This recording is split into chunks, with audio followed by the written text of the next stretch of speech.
Good afternoon, good morning, good evening, wherever you are. Welcome to the Armoury. Welcome to the Arsenal West Ham preview. And we've also been joined by Gunnar King, who literally just jumped in as I was setting it all up. Welcome to James. Welcome back, mate. Mate, James is the one I'm most excited to see. I've seen Brenny quite a few times, but James is back. I'm happy to see James. Thanks, man. Good to be back. Yeah, good. Just I've been taking my time, sorting myself out. Got a new job, so yeah, I'm in good spirits. I'm loving watching Arsenal as a fan. It's been nice not having to create content and just enjoy watching them. But to be honest, I miss talking football and talking Arsenal with you lot. So it's good to be back. Brilliant stuff. Brenny, how are you, mate? Yeah, good. Feeling a lot better now after this this virus that's been going around. So I'm just glad I'm over it now, and my Christmas started on Wednesday. So my Christmas holes, man. Can't wait for Boxing Day. Yeah, exactly. Gunnar King, how are you, mate? Yes, getting there. Unfortunately, my father obviously passed away, so yeah, God rest his soul. I've just been taking the time out to recover from that, but obviously I've been watching Arsenal. With the friendlies, I went with Kelvin to the Juve game. Got tickets for the Newcastle game sorted, and excited for the rest of the season, and for our chances. I think we're going to have a really good end to the season. So yeah, I'm looking forward to it. Yeah, exactly. I just want to do a couple of quick bits. None of you knew about this either. I do apologise, but obviously today's been sad news of the death of George Cohen. Now I'm called Bobby. I was named after Bobby Moore, so the 1966 World Cup team means a lot to me. And to hear him, I'm a right back. I used to be a right back. I've always wanted to play like George Cohen, and I kind of did a little bit. I was very attacking minded. So this unfortunately was quite sad for me to read today. So yeah, all our best and wishes go to his family. And also, on a very more hyper and happy note, Beth Mead won Sports Personality of the Year. Very well deserved. I love the lady. I think she's brilliant. She is my new Kelly Smith. People that don't remember Kelly Smith, just go and look at the Arsenal archives. She was just awesome at Arsenal. And we've now got Beth Mead, who I just absolutely adore. I think she's just awesome. So such a great character as well. Love her to bits. Bless. You know what, guys? Just before you go on, I forgot that the Sports Personality of the Year was on. You know when you're so used to watching it on a Sunday, and I totally forgot about it. But if anything, I was at that time. I was watching the World Darts Championship, and hearing Tottenham get battered everywhere they go by the crowd. That was great. It was great. It's great to hear. I have heard that it sneaks into the darts. It's funny. Hear that. So even the darts fans know, man. It's just so funny that it goes through to the darts now. I have a big darts competition that is played nearby me, and I've heard it was even up here, and I'm in Wolves, and it should, it's the West Midlands. It shouldn't be happening, but it does, and it's very funny, I have to say. I just want to quickly get into the comments before we talk about the game. Merry Christmas, lads. Jason, thank you very much. And Jason passing on his thoughts to King there, mate. Afternoon to Luke, and afternoon to Tony. Hope you're getting better as well, mate. Sadly, yes. Tony's not very well either at the moment. I missed the awards too. Didn't know it was on. I was watching the dance. It was just great to see James back. Yeah, I'm very happy to see James. James was the first person I joined the Armoury with, and it was just a nice chat to have. And obviously, Brenny has been awesome with me as well. So I've always enjoyed chatting with Brenny, but I did miss James, and I'm glad to see James back personally. The West Ham game, Boxing Day. Are you excited or are you slightly nervous? We'll start with Gunnar. Bit of both, if I'm being honest. I think excited, obviously, to see Arsenal playing in the league again.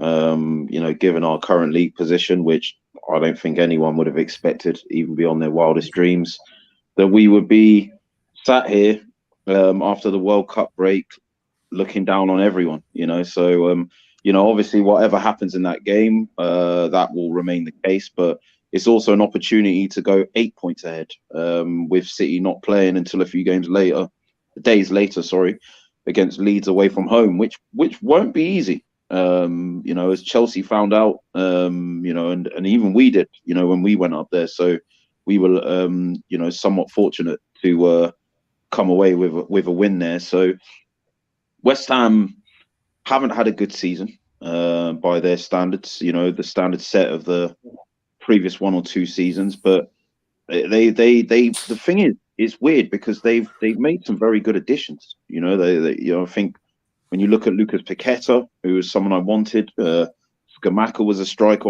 I would have also welcomed with open arms, and obviously they got the likes of Bowen, Antonio, Declan Rice. They've I don't think he'll play, but this new defender that they've bought, Louis Sau, looks like a prospect. So look, they've got a good squad, which, in spite of not starting the season well, is capable of getting something from us. Make no mistake about that. Based on the competitive strength of these players. So, obviously it's going to be the first league game that we play without Gabriel Jesus due to his injury, and I think I've watched some of the friendly games, the Juventus game, and it's not been encouraging, like what I've seen, without him kind of leading our line. And that is obviously my gravest concern for this game. So look, we've all got I think everyone's got to chip in, to make up for Jesus's loss. And, we're going to see Saka and Martinelli back, buoyant from good appearances at the World Cup. Hopefully that does their confidence a world of good. And, their season to date has been very good. Odegaard's actually our top goal scorer. So he's not gone to the World Cup, so hopefully he'll be fresh. And I think these will be the key players, along with the likes of Partey and Xhaka. I think they're really going to have to help us carry that burden, certainly into January window. Once it opens, we can strengthen. But yeah, definitely in the couple of games that we got prior to that we're going to have to make do without Jesus. So yeah, just a bit of a mixture of emotions, really, I would say. Rennie, how are you feeling? I feel kind of king as well. Same thing, It's like I look at this game. I still feel, even though we have no Jesus, I still feel we can get the 3 points. It's not going to be an easy game.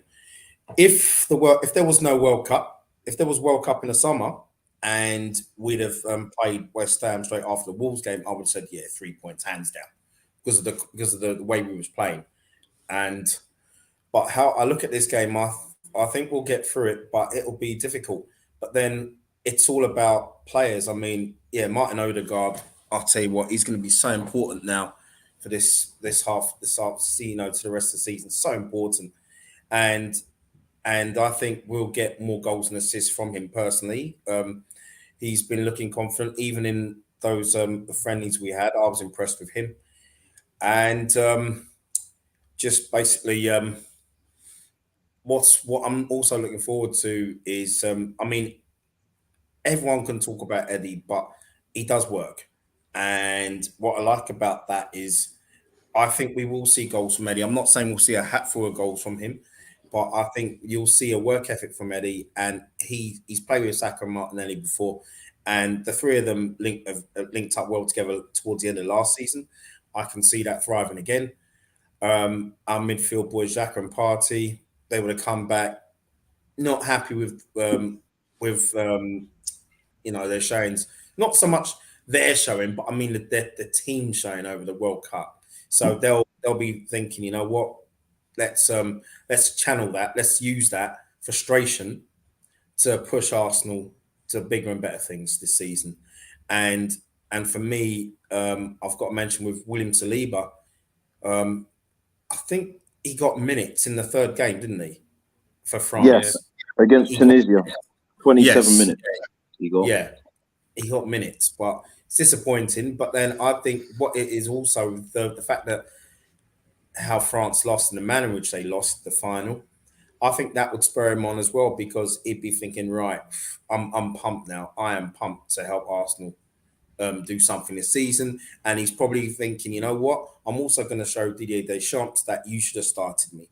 So I see positive energy coming back into the team with regards to what happened to our players that went to the World Cup.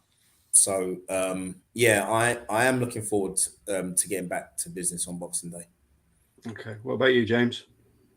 Definitely. Yeah, it's like Gunnar said, it's a mix of emotions, but it's more anticipation, I think. Just because I don't know what side we're going to get. Obviously, the Jesus injury, as they've said, is going to be a massive implication on how we play. I think we'll be all right if Saliba starts. For the available fit players, he's the one that I'm looking at the moment that might not make it just because he hasn't returned. I think he returned today. He returned yesterday, I think. Yeah. Yeah, either or, we just need to see where his fitness is at, because obviously he was at the World Cup, but he, as you said, he only played 27 minutes. He wasn't getting full 90s. He wasn't getting 60 minutes regularly, so he was out for 6 weeks. Yes, training, yes, playing football, but I feel like there's a difference between being fit and being match fit, and 6 weeks not playing a lot of minutes is a big implication on that. So yeah, I think we'll win. I think we will get a result there because it's at home, right? I believe it's at home. Yeah. Yeah. So obviously, we I don't want to jinx it, touch wood, that we do really well at home. We seem to have developed this mentality and this kind of fortress atmosphere where we don't often lose there, and when we do lose, we don't make it easy for the other team to beat us. It's often very close, one goal, in it between both sides. So yeah, that's my biggest worry is if we're playing with Rob Holding.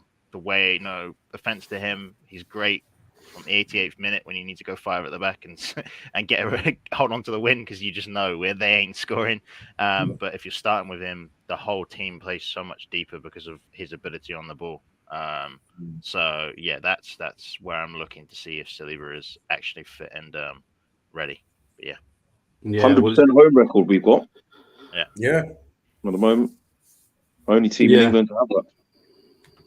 Just want to get to some comments. So Luke's treating the West Ham game as the opening game of new season, which technically it kind of is. I do get where his logic is there. We're there. And without Jesus, this could be like watching last season's Arsenal essentially playing without a C. Yeah.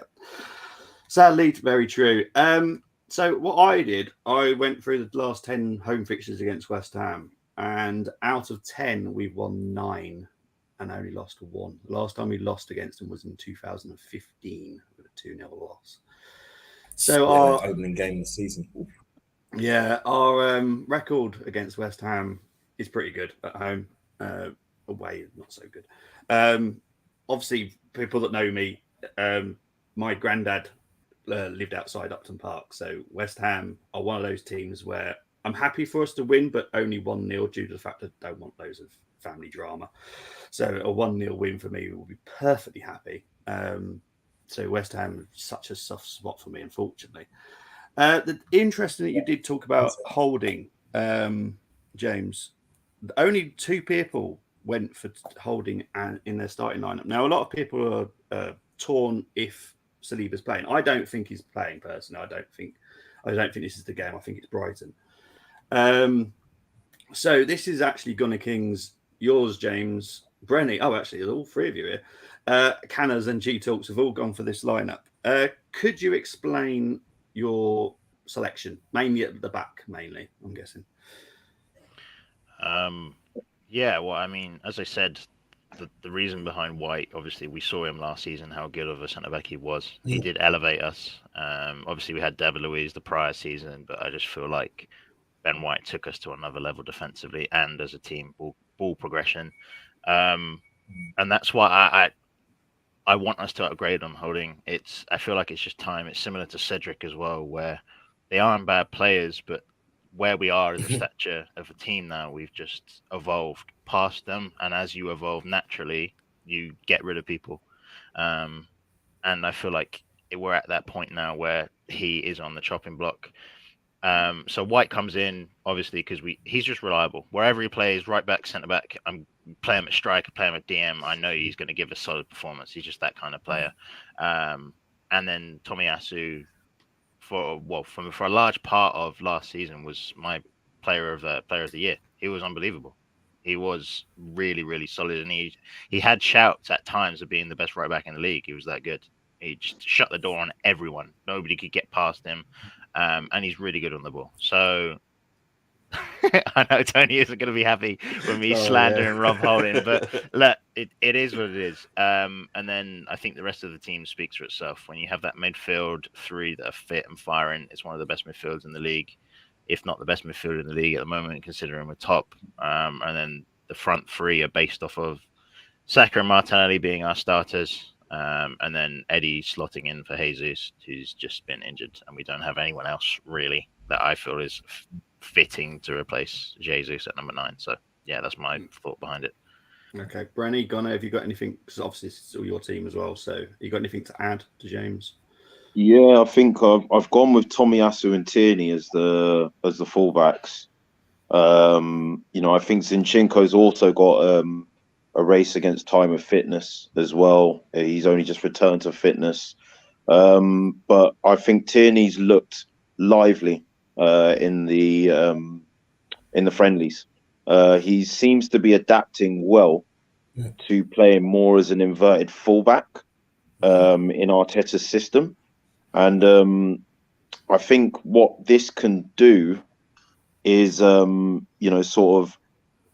just help Martinelli on that side defensively, just to be able to stay up a little higher as well. Because I do see him as a little better defensively than Zinchenko.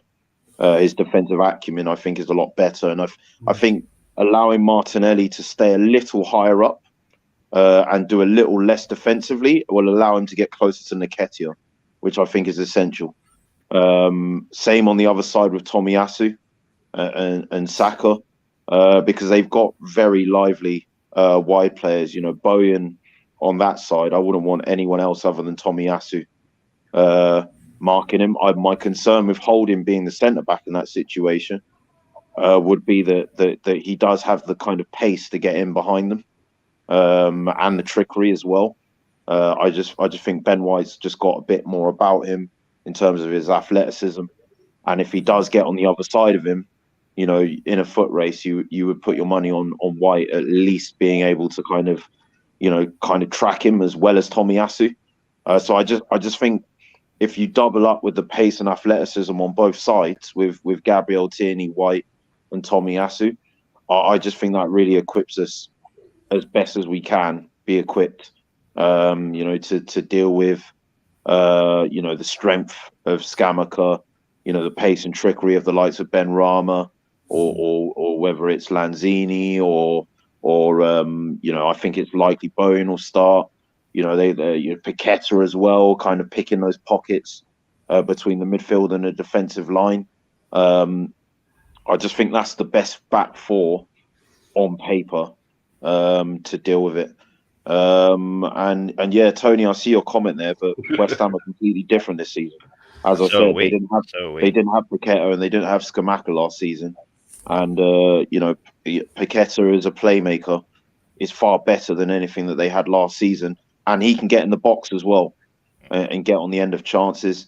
And Scamacca can definitely link the play up a lot better than Antonio and bring those wide players in a lot more. So, yeah, I don't think we can compare the needs of this season facing West Ham to last season at all. I think Partey is going to have to definitely be on his job, absolutely, as well. And Odegaard's going to have to help him out. In terms of pressing when we don't have the ball. So yeah, I just think that's why I went with this lineup really. As James said, I just don't see what other options we've got using a 9. It's too early for ESR to come back, and I wouldn't want to test him in this game as a false 9 if you wanted to put him there. Or Martinelli's been effective on the left, so maybe the other option would be put ESR on the left and Martinelli up front. But again, I just don't think that's a risk worth taking in this game. Yeah, ESR has taken a little bit of a knock, so he's still out for, I'd say, another 2 weeks at the moment. Brenny, have you got anything to add? I'm just well, I just agree with what the guys just said, 100%. For me to add, with regards to Tomiyasu coming in at right back, it's a no-brainer really for me, and also it also the reunites partnership that he had last season with Saka on that right hand side, and also that's that's going to be important, and Tierney Martinelli. I think it's going to be very important also what we do on the left and the right hand side, especially with regards to the overlapping as well. And I think that is a strong enough lineup to deal with West Ham personally. But yeah, I'm just 110% agree with what the lads just said. I just thought I wanted to add that as well with regards to our flanks. Because sorry to interject, but I agree. Well, Brandy said raise a point, and something I wanted to discuss with you guys if you've seen it is I know it's only preseason friendlies or mid-season friendlies, whatever you want to call it, but for me, I don't know what it is, but I've been paying a lot of attention to Tierney because obviously Zinchenko's out, and our left back is really, really important to how we play because he comes in and forms that. Well, when we're on the ball, the 2-3, whatever it is, 5 formation that we play Christmas tree. He's looked a lot more secure technically as that left centre mid in that pocket. His ball retention has been really, really good, and I feel like his passing has been a lot better than what it was. I don't know if anyone else has noticed that or not, or if it's just me, but I thought he looks a lot more comfortable in that role now. I don't know if Arteta's just been a lot of work. I think he has, but he looks more comfortable in that. Watch me saying this now, and it bites us in the arse on on the game. But it's something I noticed that I think is important to point out as well. Yeah, good point. There are 4 more lineups. Mine's always going to be weird because that's just how I do it. This is Tony's. Unsurprising, Holding's in the lineup. White is right back. There's no surprise there, really. I do get where he's coming from. There's not much to say, really, because as far as I'm aware, and I don't know if Gunnar King's heard any different or anybody else has heard any different, but Saliba is not going to be picked for this game, as far as I'm aware. I saw that he returned to Arsenal yesterday. Yes, he has. Training and was going to be assessed, and I think I saw that Arteta said, "Look, we've got all the data from exactly what he's been doing in training with the French team. Obviously, sort of." Advanced analytics being a massive part of today's game, they've compiled a dossier of like all of the training that he's taken an active involvement in, and I think what he said from there is they'll make an informed decision. For me, I would put him in there. Look, he's 21 years old. Yeah, do you know what I mean? Like in terms of not playing for 6 weeks, I get what James is saying about match fitness. And I'm not obviously disputing the importance of that. I would be thinking about that a bit more if it was a player on the sort of higher end of the age scale than 21. At 21, I'm thinking, listen, I remember what I was like at 21. Do you know what I mean? Full of beans. I just wanted to, I'd go out when I was a kid. I'd get to the park at 11, 12, and I'd still be there 6 o'clock.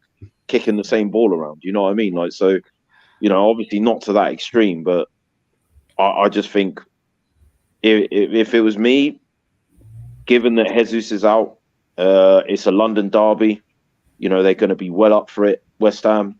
I would put Saliba in there personally, but yeah, that's with me. But I think we all would. I think we'd all put Saliba in but absolutely. There's so much mixed messages out there whether or not he's been available. So. Maybe it's an Arteta mind game. Maybe it's not, and he does actually need a game or two just to kind of get back into the swing of things. But for me, he's our most important chess piece when it comes to that back line. He's already ascribed that status for me this season without a shadow of a doubt. If there was one player I would not want to have to replace in our back 5, it's William Saliba. Already, he's been outstanding.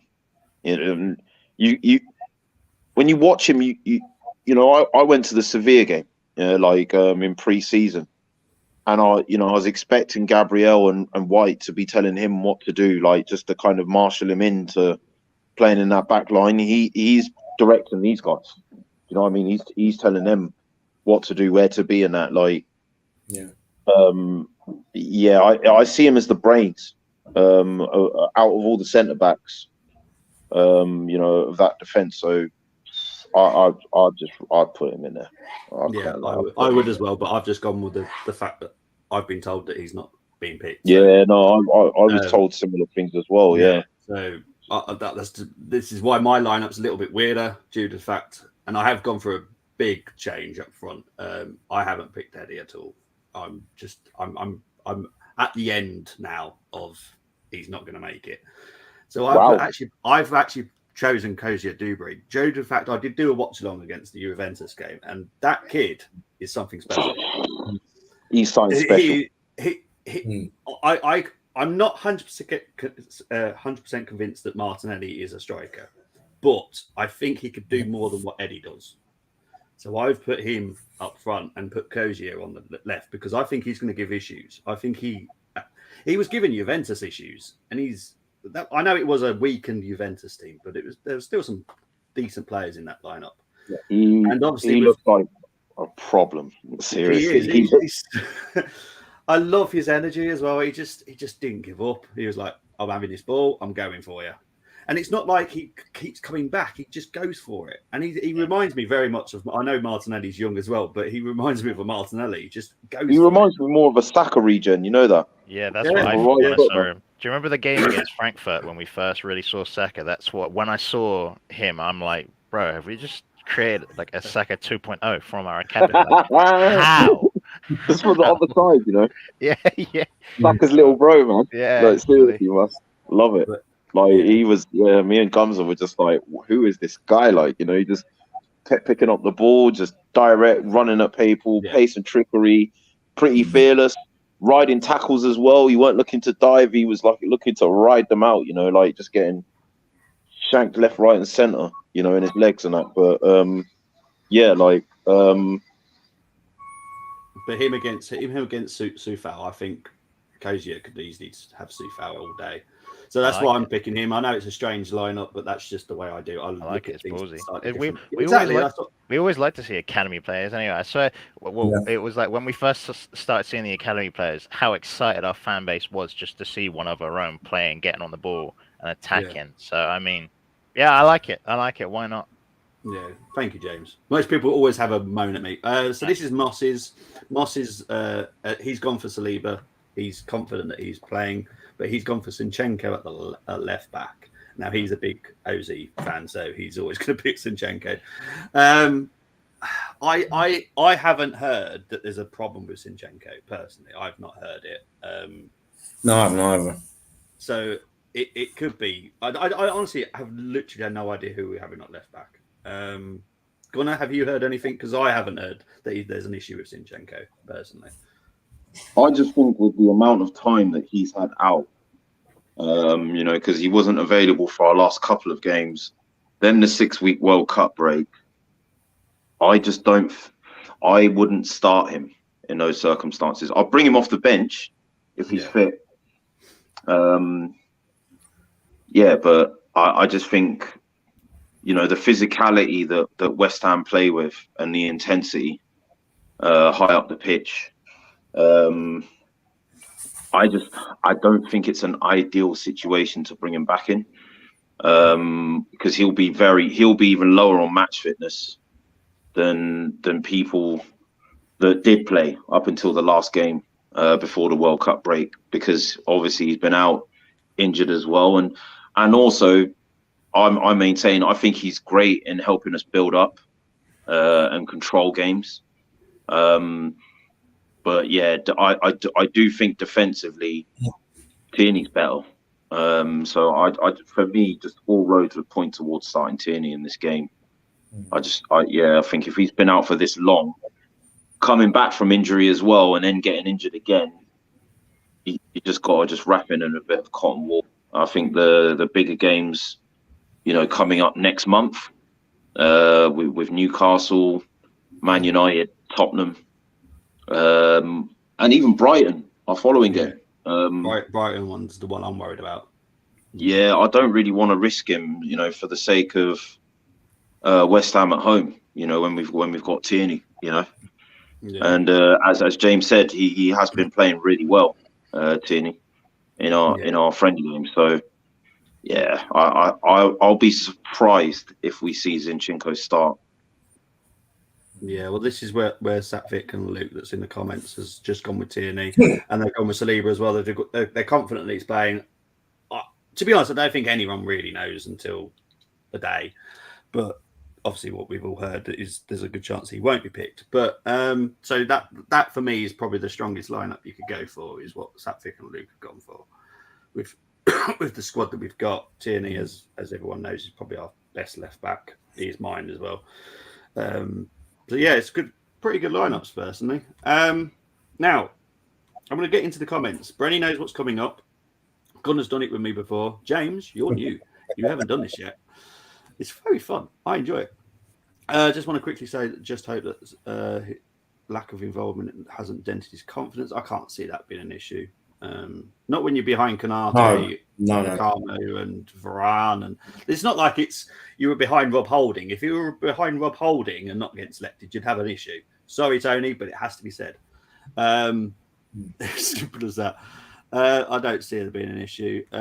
He's not coming back from an injury. He's just been training throughout the World Cup. Yeah, I do get where Arteta wants to do the all those stats that he likes doing. Defensively, I don't rank Zinchenko. I know Arteta takes into account in terms of Zinni offers going forward, but I was brought up on fullbacks being good, defenders first. Yeah, same as me. So let's get ready, if I can find the video, for the challenge, which I know we've done before. And Brenny's done before. James hasn't. This should be fun.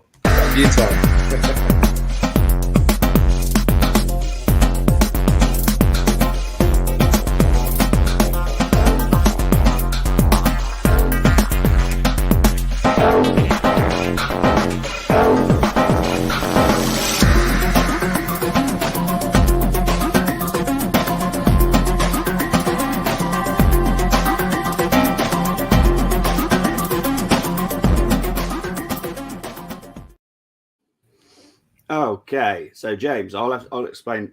So basically, we put the 5 strongest players from West Ham, and then we put the 6 Arsenal in the team, and then we'll look at the team. And I've got a feeling, and this is not me just being half like I've got a bit of a soft touch for the West Ham, but I think this will be a very good squad at the end of this. So James, because you're new, I'm going to let you choose the first West Ham player. It can be any position you want. We pick 5 West Ham, and then we'll put the 6 around the 5 that we've Declan Rice, CDM. Yeah, doesn't surprise me at all. Okay, Brenny, we'll go with you next, mate.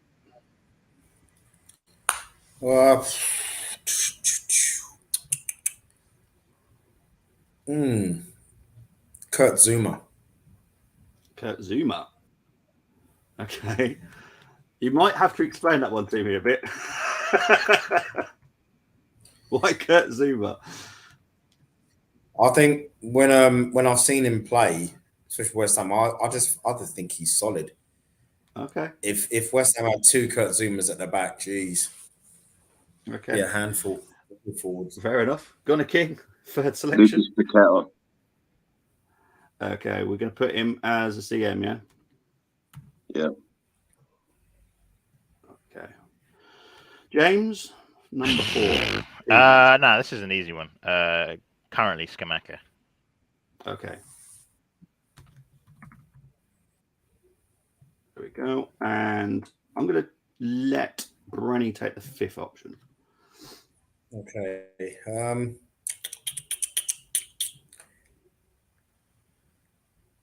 Lucas Fabianski. Oh, okay. In goal. Over Jared Bowen. Yeah. To be fair, I was thinking that myself when I was doing this. I always do the challenge myself at home, and I did think of Fabianski myself. So, right. So now we're going to put the Arsenal around the lineup. So right back, are we all going to go with Ben White? Yeah. Yep. They've got a very good right back. This Johnson guy, though, I like him. Well, he's actually been playing left back, weirdly, because Foul plays. But yeah, Ben Johnson is someone I'd actually happily have at Arsenal as well. I'll take him. Very versatile. Yeah, he's so versatile as well. But even plays centre back now. Yeah. Left back. He broke out last season as a right back covering Kufal. Yeah. If I'm not mistaken. Yeah. Left back, I'm guessing we're going with Tierney. Everyone agree? Yeah. Yep. Saliba. Yep. Yes. James, are you happy with this? Because I can't see your face, so I got. Yeah, that's all good. I'm nodding away. It's fine. That's fine. Okay, last midfielder. I'll go with everyone's choice first, and then we'll go with the consensus. So, Gunner King, who's your CM? Close between Xhaka and Odegaard this season, but based on the two that you've got there, I think Odegaard. I'd go with Odegaard. I think Paqueta's got a bit about him defensively as well. Yeah, he's got a bit of bite about him in the press. So, yeah, just a bit of creativity in there wouldn't go amiss. And obviously, I know Xhaka's creative, but it's more Odegaard's bag. So, yeah, I'd put him there. Brenny, who are you going to go for? I'm in agreement with Gunner King there, man. James? Interesting. I'd have gone Xhaka. So will I. The only reason I say that is I just have a feeling. I watched Paqueta for Brazil, probably not a good earmark because they're for West Ham, but he seemed to be playing as like a D cam for Brazil, and he looks really, really solid. He's just, I know it's not I don't know, Odegaard level, I guess, controller, but he seems to be. I'm trying to think of a player to describe him as like Bruno Fernandes-esque when he plays in that, really good at shooting, really good at final balls. I would have just gone Xhaka just for what Gunner King said about Paqueta being defensively solid. I was about to say for Xhaka on the other side, but Xhaka's been playing that more attacking progression. So I don't know. Either or, it's a really good midfield. I'm going to go with Xhaka because Gunner King did say it was between the two. Brenny went with Odegaard. So yeah, I'm gonna go with Granit Xhaka. I think that worked. I think what you were saying about Paqueta in the World Cup, James, is spot on as well. So I'm guessing these two last positions aren't going to be a shock. So it's going to be Saka on the right, Martinelli on the left. Yeah. Yeah, Marquinhos. No, I'm kidding.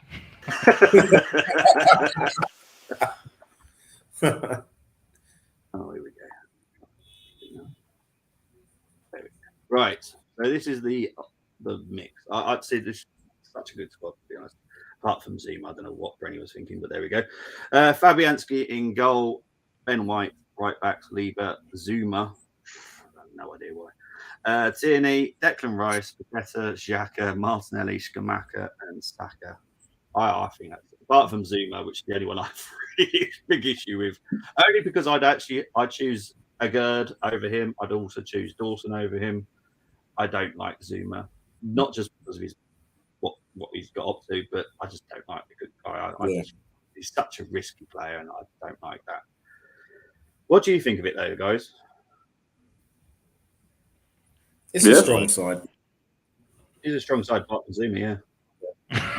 No, I mean for me, the more standout one than Zuma is Fabianski. To be honest, I think Ramsey's a lot better than him already. Ramsdale, sorry, Ramsey. But yeah, no, I don't think Zuma's as bad as you're making him out to be, Bobby. I think he's a competent centre back. But yeah, other than that, that's a solid team. Yeah, it is. I like it. Right, we've done that. We know what's coming up now. Predictions, and I do write them down because it's important. Just to have a laugh, especially at Tony when he does 7-1s and God knows what else he does. So, James, as your return today, we're going to let you go first, mate. What's your prediction? I'm going to go 3-1 Arsenal. Okay, 3-1. Brenny? 3-1 as well. Oh, dear. People are not going to like mine. Gunner King? I'm going to go with 2-1. 2-1 Arsenal. Yeah. 2-1 to the Arsenal. I've just written down Arsenal. I don't know why I've just done that now. Well, I'm actually going for 1-1 because I've got a horrible feeling, and that's just me. I've got a horrible feeling about this one. I've got a horrible feeling about West Ham. I've got a horrible feeling about Brighton. I hope I'm wrong. I really do. Brighton, I've got a worse feeling about. That's away as well. That one I'm really nervous about. I'm doing the watch along for the West Ham game, and I'm doing the watch along for Brighton. But I'm my son and daughter have cats, so I had to put that one there. Yeah, obviously, yeah. Brady, you've started something now, mate. Tony would have gone for Xhaka too, so I should have gone for Odegaard really, just to keep what I always do. Tony go with the opposite. Ramsdale. I'll go. Pretty much know who we're talking about there.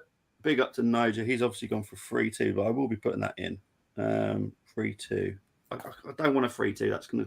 I'm doing the watch along. I don't want that. Oh, listen, I'll take a 3-2 Arsenal. I'll take 3 points anyway. I take any win. I take. I did the watch along for that Juventus game, and I'm sure on each goal that Juventus scored, I was just in shock because I was like, we dominated the game, should have put loads of chances away, and we managed to lose 2-0.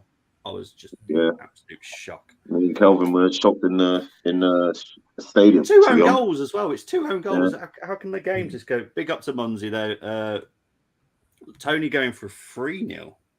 Oh dear. Normally when he goes for these crazy ones, it never goes well. G Talks is the best one. Luke is going for 1-1 as well. Luke's thinking similar to me. Munzi, I'm going to put it down, mate, because you've spent time to actually just come and watch it. He's just in case people that don't know Munzi, he's actually a United fan. So big up to Munzi. You and your bad feelings again. I have been unfortunately quite right. It kind of annoys me. Yeah. And Luke does have the same horrible feelings. But yes, so we have obviously got the watch along coming on. Gunnar King, have you got anything planned in anytime soon? Probably not going to be able to do it. Yeah, no worries. Just what I'd ask. Yeah. Just, we will be probably talking about transfers when the window opens. There is a lot of talk, especially for Arsenal. I'm going to say this, and you can clip me, Tony. I think we're going to spend nearly 100 million in January. I'm hearing we got about 120 million euros to spend. Yeah. Mykhailo Mudryk is coming, bro. There's a bet between me and someone that if we don't sign 2 players, that person has to give £20,000 to charity. So if this doesn't happen, there's a lot riding on that guy. £20,000. Yeah, he's the one that's told me that we're definitely signing 2 players in January. And I said put money on where it should be. So hopefully he's right. But I think them talking about 100 says to me 3 players, not just 2. What do you reckon, James? I don't know. It depends. We might go 3 now that Jesus isn't in. We might go winger, centre mid, striker. I only thought we were going to go winger, midfielder. It's possible. I don't know. I'm keeping my eye on Thuram. Not as a player that I want, but as a player that we might go in for. Apparently, we had can't remember who. There was somebody at the World Cup that put out something where somebody that does the scouting for us, or a high up in our department that actually does recruitment, was at the game, the French game. They might have just been watching Saliba. That's fine. Or they may have been watching Thuram. And then obviously Mykhailo Mudryk, and then Mawani, who came on as well. The other striker. Yeah, he looks good. He's from Frankfurt, isn't he? Yeah. They both only got 6 months on their contract, didn't it? Yeah. And then I think I wouldn't be surprised if we went in for Tielemans if the price is right. I just have a sneaky suspicion. But would you be happy to pay 20 million for him? No, max I'd go is 15. Fair enough. But yeah, that's where I'm at. Brenny, what are you expecting January? I think we'll probably get a couple of players in. I'd like to see a big centre forward, but I don't think we will, to be honest with you. I just think it'd be a case of we'll just have to persevere what we've got. But I can see a couple of players coming in, maybe another winger, midfielder, but I cannot see a centre forward coming in as much as I'd like one. So yeah, I see 2 players. Gunnar King, what do you expect? Bring me Mudryk. Just that's No. that's what I want. Just bring me this I- guy, man. Like, I've seen enough, man. We Because need I more think than he him. can be converted to a striker as well. He's Yeah. got very good ball striking. He's good with both his feet. Like, you know, he's got good physical presence. You know, he could definitely adapt his game to being a striker. Obviously, if you put him on the left, then frees up Martinelli to be a striker. Also means that ESR doesn't have to back up the left-hand space, and he can be brought in to give us more depth in the 8 positions. Him in our as system. in Xhaka's role. Could you imagine? Yeah, like so. You've then also got the option. Then, if you needed to use Vieira centrally, you could use Vieira. You could use ESR centrally, and then use Vieira out on the right if you need to rest Saka, because Vieira's been playing there in our friendlies as well, out on the right hand space. So I see him as someone who can unlock a number of doors just in himself. You know, this guy's a warrior. I think I'll almost go as far as to say anything else we do is circumstantial, so long as we bring this guy. Like, that's how I feel. Like, just get him. Yeah. They're gonna haggle. They're gonna try and get big money for him, and we're gonna try and draw it out until the end of the window to get the price down. Just put the dough on the table on it. Just get it done. Like, we need it done early on in January, because what will happen is, if we lose 1 or 2 games of those big games in January, and then we get him afterwards, it's just like, if that ends up being the difference between winning the league and losing it, do you know what I mean? Just get it done for once. Like, just get it done. I remember this time last year, I was like, surely, yeah, look, we're comfortably in 4th. Don't worry. Canners was like, watch, they're not going to get anyone. They're not going to sign anyone. I was like, no, Canners, come on, they can't be that stupid. And what happened? Didn't get anyone. So I don't want to see that again. Just get it done. Get it done early. Just give them what they want within reason. Yeah, like, obviously they're not going to get 80 million. That's what they're saying. They're saying they want 100 million euros, 85 million pounds. They know they're not going to get that. Yeah.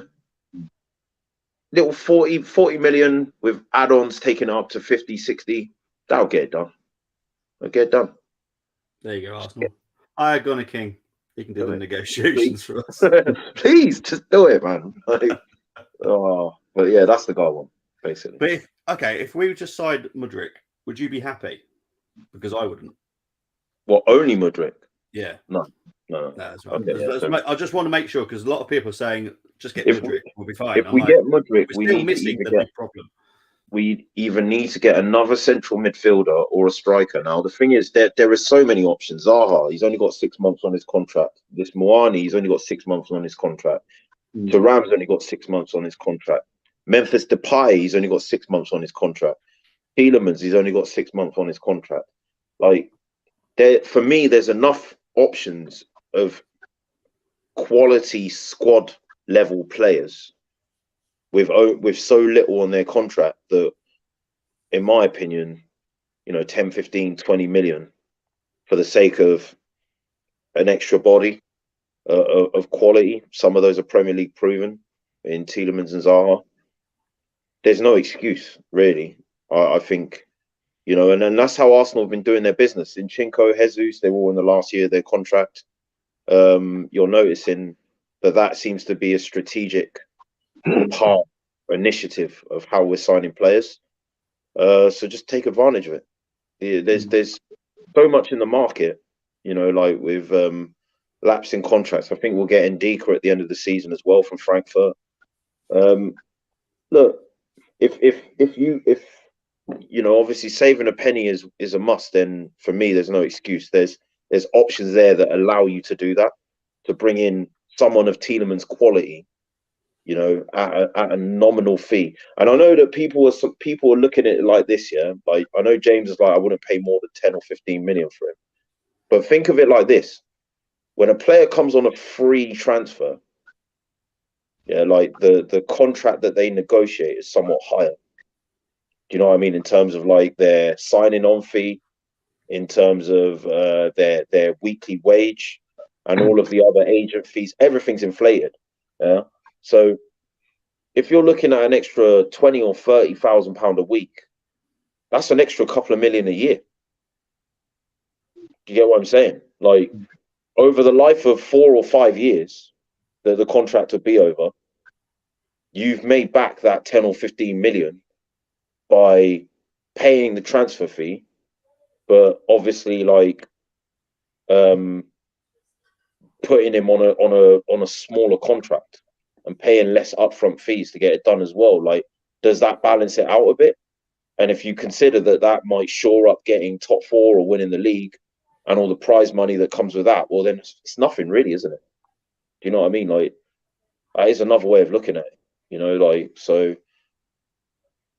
I don't know. I don't know about 20 million. I get what James is saying, but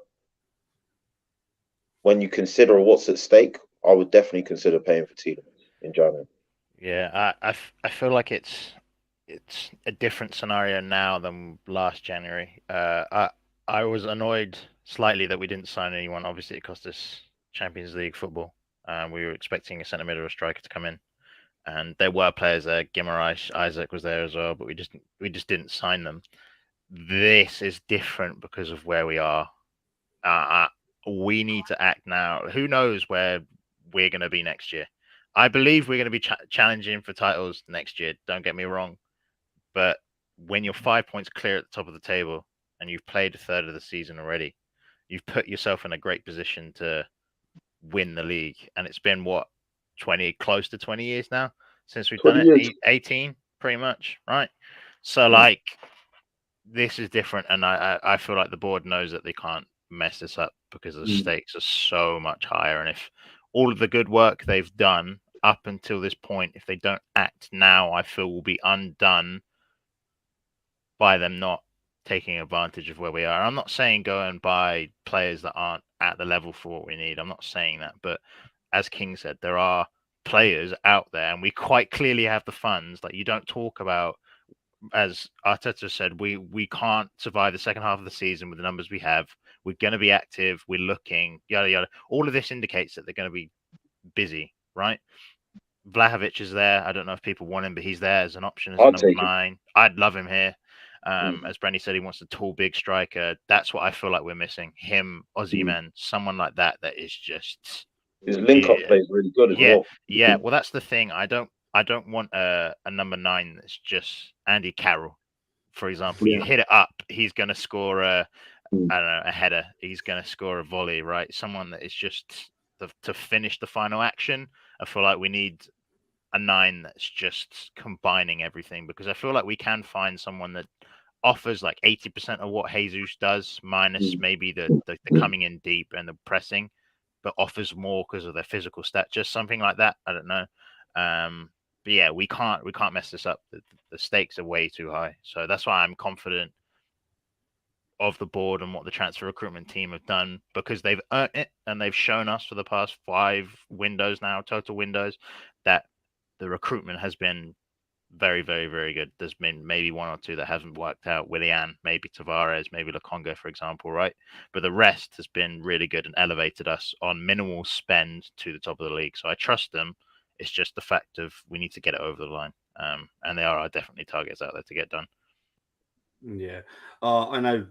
What I do know is the summer plans have been brought forward to January because they weren't expecting this type of season. How well it's gone for us. So the summer, because that's how we can do it, and that's how we can miss out on FFP rulings and stuff like that. Is if we bring forward the plans that we had in the summer anyway to January. Last season, they know they made an error. They've admitted it. Let's just move on. Let's hope they do it this January. I hope for a minimum of 2. I would like 3. That's just me being selfish. I would like 3 as well. Yeah, the centre mid are wide. You know, like the thing is, like I see like Martinelli as a wing forward and Saka as kind of an inverted winger. Yeah. So I think like a bit of creative, like the reason why Luke's asked, would I be disappointed if we didn't sign Mudryk? The answer is yes. Mudryk brings the best of both. Yeah. Mudryk like has played as an 8 and a 10 early on in his career. And he's played as a inverted winger / forward on the left hand side. He's comfortable using his left foot. So he's played on the right-hand side as well. And he offers you goals and creativity. There's no shirking between what are you getting from him. You're getting both. So yeah, like that for me, I will be extremely disappointed if January ends and we have not made this man our player. Yeah. He's got so much pace and power as well. Yeah. Like, yeah, he was the fast. I'm pretty sure he was like the fastest player in Champions League group stages. I'm pretty sure he clocked the highest time. He's just, as you said, he's just a different profile, and this is why what Brenny brought up about the number 9. I'm so interested in acquiring different things to what we have. Yes, it's nice to have similar in positions that are critical. For example, like for me, a DM, we need someone similar to Partey. I don't want Fernandinho. I want someone that's really good on the ball. But out wide, it's. Could you imagine if it's like 70 minutes and it's a 1-1 at I don't know, Palace, for example, right? And we had the options of Smith Rowe and Mudryk to bring on. Like it's just it's crazy, as you said with the profile. I see Saka as more of a Di Maria-esque. I see Martinelli very similar to Rashford-esque, and I see Mudryk. I can't think of a player in recent times to describe and compare Mudryk to. Maybe in the way he moves on the ball, I liken him to Sane. I really think the similarities there, but he has so much more pace and he's so much. I don't know. I'm as excited as Gunnar King is. When I watch him, right? When I watch him, and like I'm not saying he's anywhere near as good. He reminds me of a young Cristiano Ronaldo. Like when when CR7 first started to bulk out, and he like the footwork that he had was just ridiculous. Like, but when he added pace and power to that, no, he already had the pace. When he added power to that, yeah, like that just gave him this next dimension, bro. Like he could shrug off tackles more. You know, his burst of acceleration was greater because he had more power in his legs and his quads, and like he could just create separation so quickly, like literally just 0 to 100. Yeah, like just, and one moment the defender will be there, next minute that burst, that change of direction, that drop of his shoulder, that little feint, or that quick footwork just creates just this separation between him and his man, and it's just like, yeah, see you later. I'm off. Yeah, I've got things to do, mate. You know, like I'm gone. He's just, and like he the way he plays reminds me of that ilk. Like that's how the style that he plays in. You know, like for me, I think in the Premier League, in terms of like where it's at with like the high intensity level, you know, the physicality, the speed, the ferocity that it's played at. That's what wide play needs. It needs that. It needs that blend of technical ability, IQ. It needs that kind of that pace and that power and that athleticism as well. It just needs that right. He's just got that balance. Like that's what I see when I look at him, and I'm just like, I think in terms of what that will do for the other creative players in the final third as well. Oh boy, yeah. I see him being a level raiser for them as well, you know. So let's see, man. Yeah, well, it's been a great show. We've gone for nearly an hour now. Obviously, there's a special day in 2 days. I want to say happy festive period because I don't want to insult anyone that doesn't celebrate what it's about and whatever. So, Brenny, I just want to say from Citizen Kane, sup, gentlemen, I trust you're good. What's good, family? Brenny, we need 3 players, midfielder, winger, and a striker, but I don't think we'll get a striker. Who knows? I honestly haven't got a clue. I'd be happy with Moani, to be honest, but that's just me. I like the kid. I think he's very talented. Didn't surprise me due to the fact I watch a lot of Bundesliga, but what he did on the World Cup level surprised me. I just didn't think he was that good. Thuram's got a lot of goals as well. From Gladbach. He's got like 13 goals and 10 assists, something like that. I'd sign both of the brothers because his brother is a midfielder. Kefren Thuram. Yeah, from Nice. So I'd have both. Yeah. Personally, but that's just he looks quality. Yeah. Where does he play? Is it Nice? He plays CDM. Yeah, I don't want to chat too long, but I'm glad you know who he is because I've been waxing lyrical to Kunle about this fella. Yeah. Well, I liked his dad, so any offspring of Yeah, him, that's I'm what good it to was, watch. isn't it? Honestly, but yeah, I don't The know. I whole won't. Brown family, man. It's like the Maldinis, isn't it? Like, you know, they Exactly. I was exactly the same with the Maldini family as well. I follow them. granddad, dad, and I'm the same son. with Ian Wright, to be honest. Daniel Maldini's now in AC Milan's team. Yeah. Yeah, I'm the same with Ian Wright, Kevin Campbell. I follow Troy Campbell. I think he's actually looking like his dad at the moment as well. Yeah, he's done pretty well. And now Ian Wright's his grandson is now playing and doing well. Yeah, as well. Yeah. I'm like, what the heck? This is why you should follow families, because they've got some talent. James, let everyone know where they can find you if you've got any handles or whatever. I don't really have any handles, but you can find me on the next show that we do, I presume. So yeah, you can just tune in for this goodness the next time we do a show. Brenny, where can they find you, mate? You can find me on Instagram and you can find me on Twitter as well. I've been a little bit quiet on Twitter recently, but it was only during the World Cup. But now we're back to business. You'll see me a lot more on there. Yeah, Gunner King. You can find me everywhere. So Gunner King 14 is my Twitter handle. It's also my TikTok handle.